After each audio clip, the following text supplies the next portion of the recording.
बच्चों को बहलाने के लिए जिसका रोज़ा रखवाया जाता था, रोज़ा कुशाई जिसकी होती थी, रोज़ा रखता था, उसको बड़े तरीक़ों से बहलाते थे। बल्कि हम तो एक नवाब की तारीख सुनते हैं कि साहब उन्होंने कहीं रोज़ा रख लिया तो उनको रोज़ा लगने लगा। अब लोगों मसाहिबीन ने कहा ये तो बड़ा मसला हो जाएगा शाम तक, तो भाई ये तो बहुत मुश्किल है। क्योंकि वो ख़ास मसाहिब था, उसने कहा ऐसा करो कि तुम लोग किसी तरह नवाब साहब को बहला के तहखाने में ले जाओ, और जब तहखाने में ले जाओगे मैं बाहर खड़ा होकर अज़ान दे दूँगा, तुम कह देना भाई हो गई मगरिब, लो रोज़ा खोल लो, मैं नाम नहीं लूँगा। ये वाक़या है।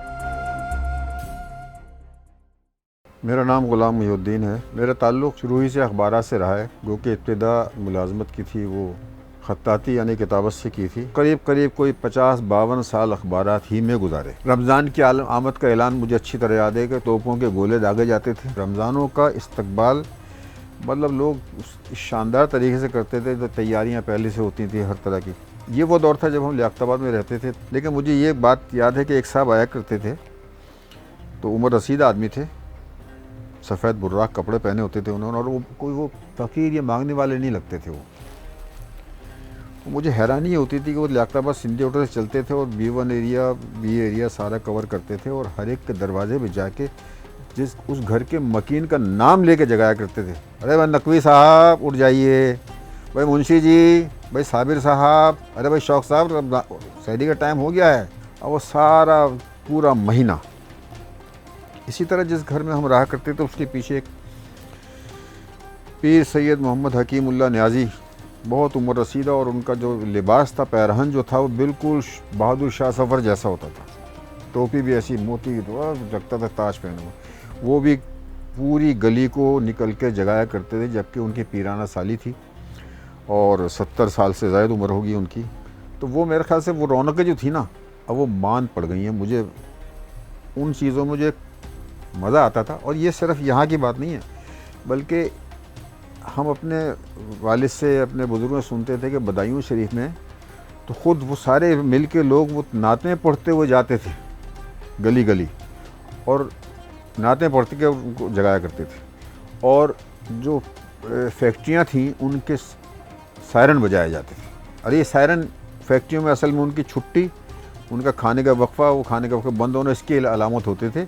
लेकिन ये शहरी में जगाने के वक्त भी इस्तेमाल होते थे, शहरी बंद होने के वक्त भी इस्तेमाल होते थे, और शहरी अफ्तार के वक्त भी वो खोले जाते थे सायरन।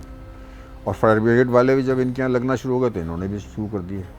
ये भी एक रिवाज था, और अब उनकी आवाज़ सुनाई नहीं देती।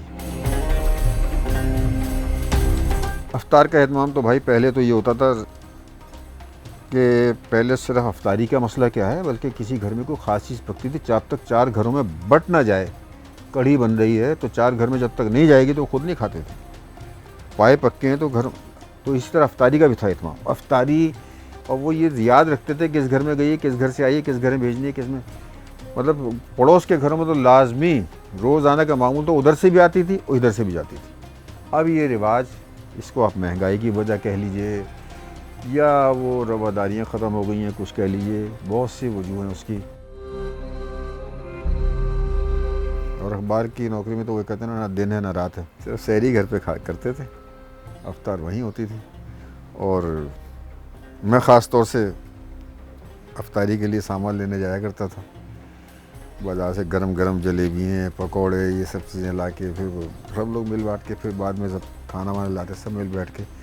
वो एक एहतमाम बड़ा अच्छा लगता था, सब लोग के एक साथ बैठे हैं, मिल के खा रहे हैं, रोज़ाखोर हों या रोज़ादार हों, मतलब सब एक साथ होते थे उसके अंदर। ये तो, और ज़्यादातर हमारा वक्त जो है ना, ज़िंदगी के ज़्यादातर बरस जो है ना, कोई 14-15 साल जो है ना, वो तो रमज़ान हमने दफ्तरों में ही अफ्तार किया, सिवाय छुट्टी वाले दिन। अफ्तार पार्टियों का रिवाज उस तरह नहीं था जिस तरह अब होता है। अब तो लोग अफ्तार पार्टियाँ एक ताल्लुकात बनाने के लिए भी करते हैं, ताल्लुकात निभाने के लिए नहीं करते। अब पहले होती थी वो ताल्लुकात निभाने के लिए होती थी, अब ताल्लुकात बनाने के लिए होती हैं।